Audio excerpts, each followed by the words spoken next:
Hey everybody, my name is Florian Meindl. We're here in my studio, which is part of the Riverside Studios in Berlin.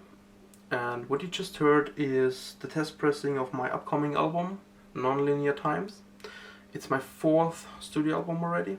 It will come out on the 22nd of February 2019 on a double vinyl and digital, of course. And today we're gonna have a look how I actually did it. From the single sounds of my modular system, from my synthesizers, all the way to analog mastering. So yeah, let's get right into it.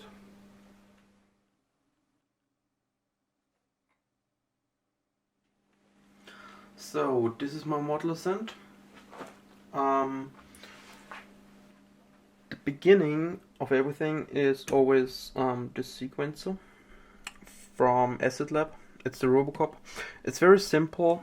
There's no submenu or anything, and it sends out trigger signals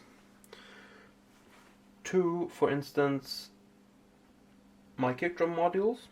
For the album I used mainly the bass drum module from Erica Synth and the Yomox bass drum module. I mixed them together in different volumes, different amounts, and tend to use a bit of pitch modulation with an LFO or something to give it more character, more impact. I also used a lot of samplers, for instance those from Tip Top Audio. They have no submenu, which I like again, because you can do everything direct, like the pitch. You can choose the sample direct, and yeah, the samples come on these little cards, but you can put your own samples on it. So I put my own samples from Riemann collection, for instance, on them. And for the hi-hats I used mainly the 909 hi-hats from Tip Top Audio and the 808 hi-hats, as well as hi-hats from the Future Retro Transient, which also comes with a little card with samples on it. And some snare drums I made with the Basilimus Iteras, which is a crazy module. It can go really nasty. But for snare drums and also hi-hats it's nice. But you can do all sorts of things like toms, even sequences and little melodies. So it's actually an oscillator. And they all come together on this stereo mixer. Well, it's actually a matrix mixer, but I take the stereo signal. I tend to process the hi-hats with this delay from Roland. And I go in with the mono signal, copy it, and get a stereo signal. And here's the stereo amount. So that's how I mainly create stereo hi-hats, because they're all mono, you know.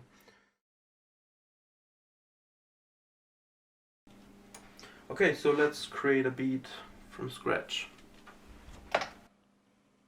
I don't always have in mind how the beat should be exactly.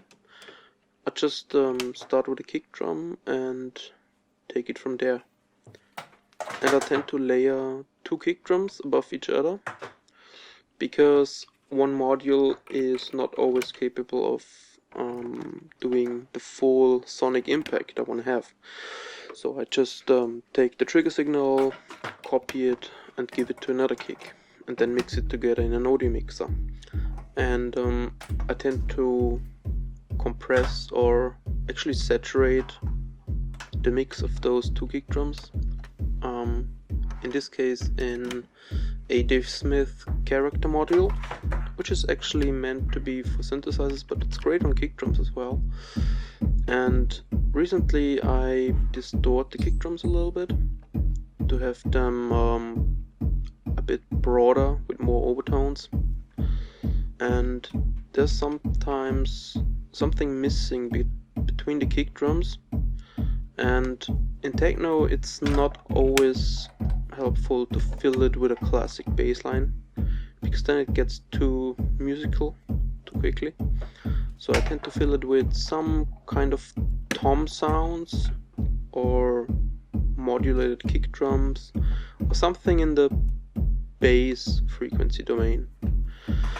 In this case, I use a tip-top audio sampler and modulate the pitch with the pingable envelope generator. The envelope generator is really cool because it locks into tempo and gives it a movement which is always in sync. And because the sound is too bright, I put a low-pass filter on it with a little bit of resonance and saturation to give it a bit more texture and character, basically. Yeah, the hi-hat is from the Tip-Top Audio 909 hi-hat and runs through the Roland delay. So we have a nice stereo field on top of it, and yeah, everything comes together in the for matrix mixer.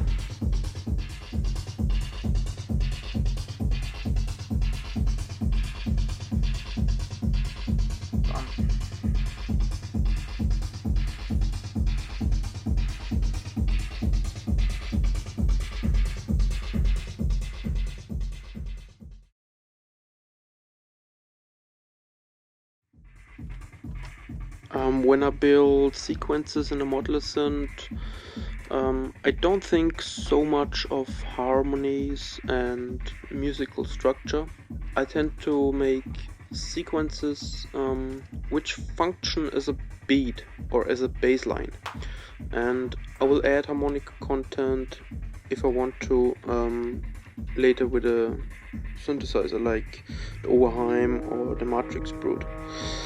Because, I don't know, I just see my modular system as a big beat and sequence machine. That's just what I like to do most, and yeah, I bought the modules according to that.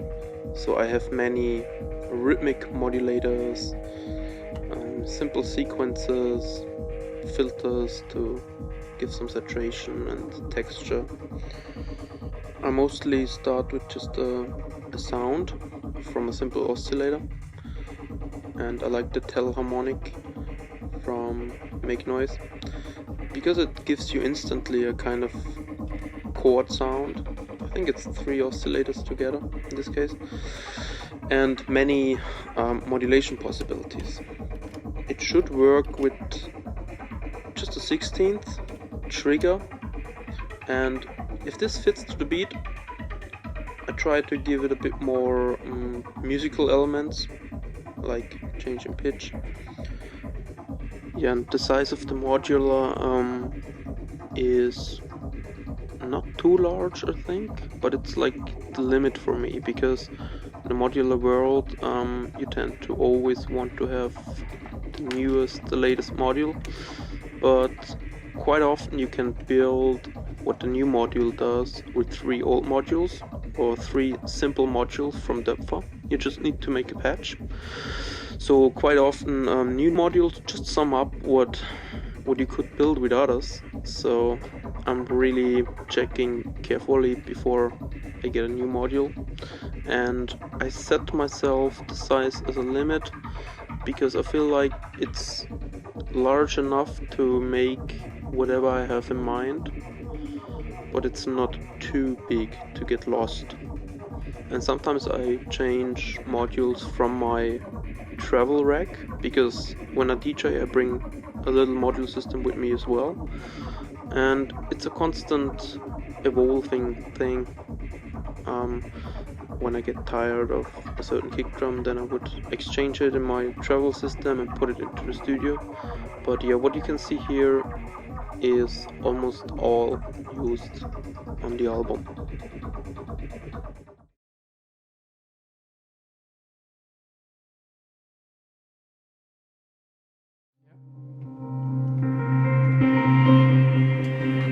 The last song of the album is called Surrealist, and it's done almost entirely on the Matrix Brute from Arturia, which is my favorite analog synth. It has got a lot of possibilities, especially with the mod matrix. Every point represents a connection between something like aftertouch or an LFO to something, or an envelope to a filter. And it has got a sequencer, a large 64-step sequencer, and I tend to just find a nice scale with a nice mood, and then I just hit record and see what comes up.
This track is called Industry 2.0 and is one of the more peak time techno tools, which I play a lot in my DJ sets as well. And yeah, let's deconstruct it. Let's see what I did in Cubase, how I recorded it, and then let's go straight to analog mastering. Okay, this is the recording project of the track Industry 2.0.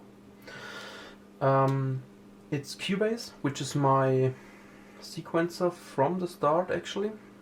And in this case I used it really almost just to record what I did in the modular system and on the synth. Actually this track is made entirely with the modular system, and it went through the mixer, and you see I recorded just 5 layers, because this layer doesn't really count because it's just the high pass from the kick drum. So I tried to get everything right in the first place, in the modular system, and then on the mixer. Like I EQ'd it on the mixer a bit, and all I did here is I just applied some fades, I looped some things, and I did some high pass EQing. If we have a look to the individual channels on the kick drum, I just applied a little bit of equalizer.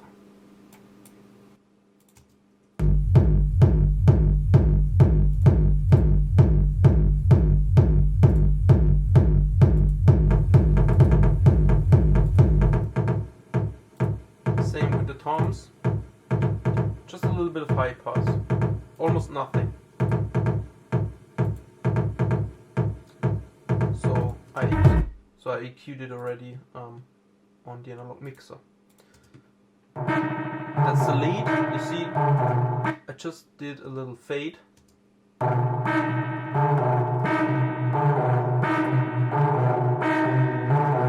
Just a small high pass filter. Nothing major. Percussions, same.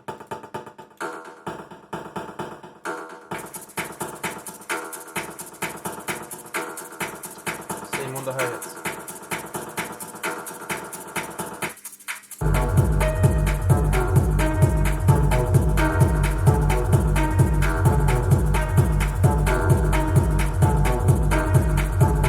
So it's very clean, and it gives me much more focus on the structure of the track, like the build-up and where the breaks are, when something comes and goes.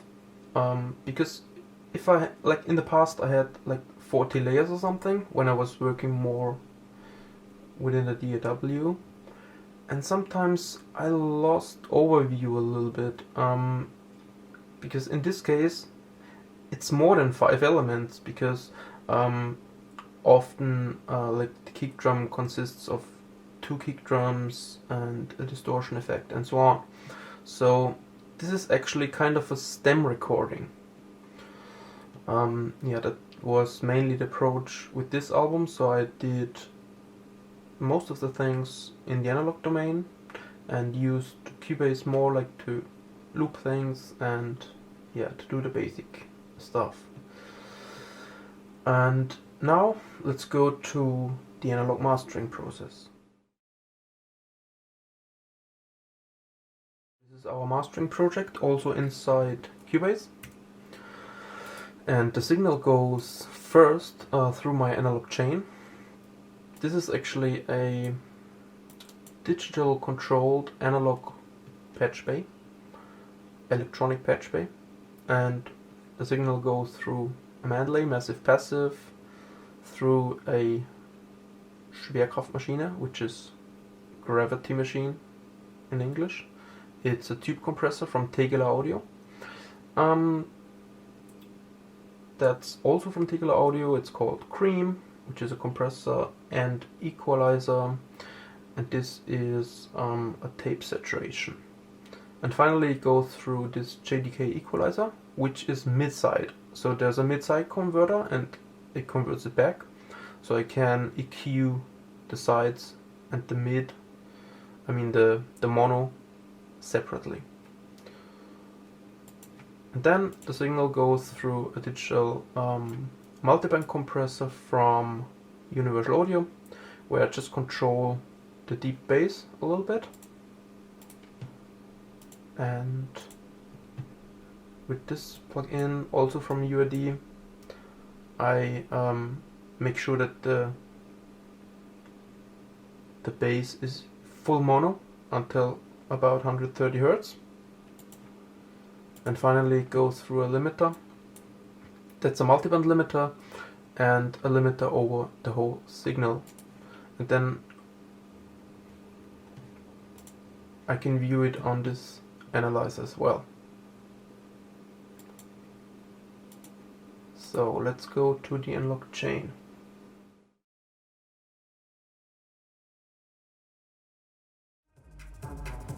Okay, I did a little EQing with my Meindl massive passive ready. I gave it a little 68 Hz. I put away some 180 because it was too boxy. I gave the lead synthesizer a bit more presence at 1K and reduced the very high frequencies above like 12K with a shelf, and so it boosts the lower heights a bit. And I also gave it a high pass filter at 22 Hz and a low pass at 18K. So this is without EQ, and when I press the 2 blue buttons, the EQ will be in.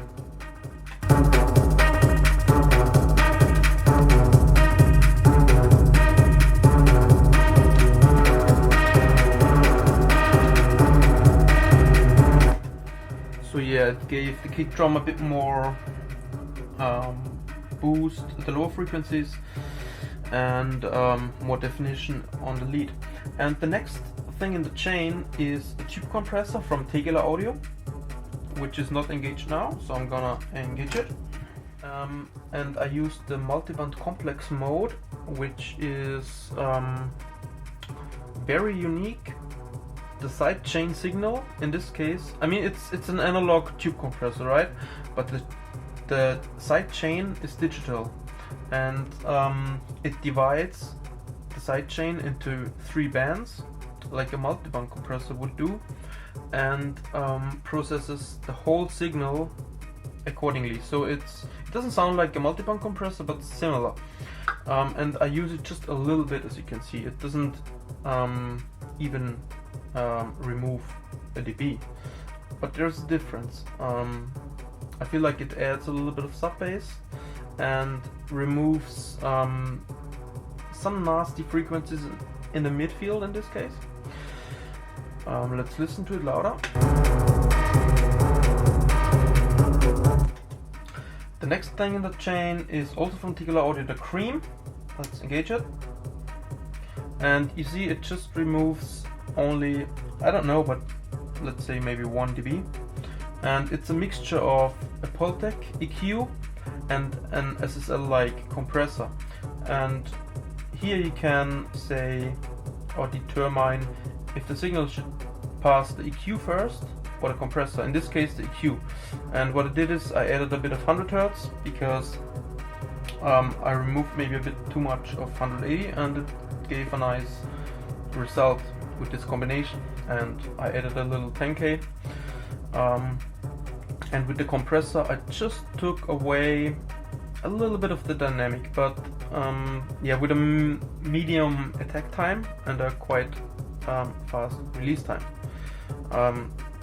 So it's not really affecting the whole signal, but just the peaks in the drums, I would say.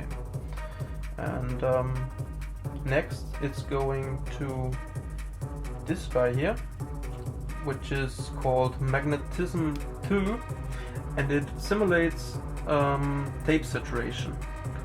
And how it does it is it uses a compressor first and lets the peaks through, because I choose a very slow timing, and the peaks get kind of cut off or saturated in a way, like a wave folder would do, and it gives it a bit more crunch in the transients. So let's have a listen without.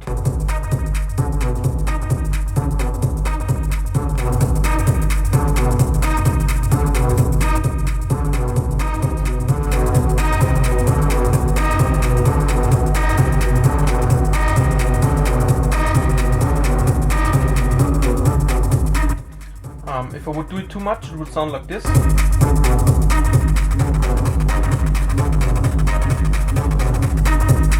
So you can do heavy distortion with this thing as well. But in mastering, just subtle and just for techno in my opinion.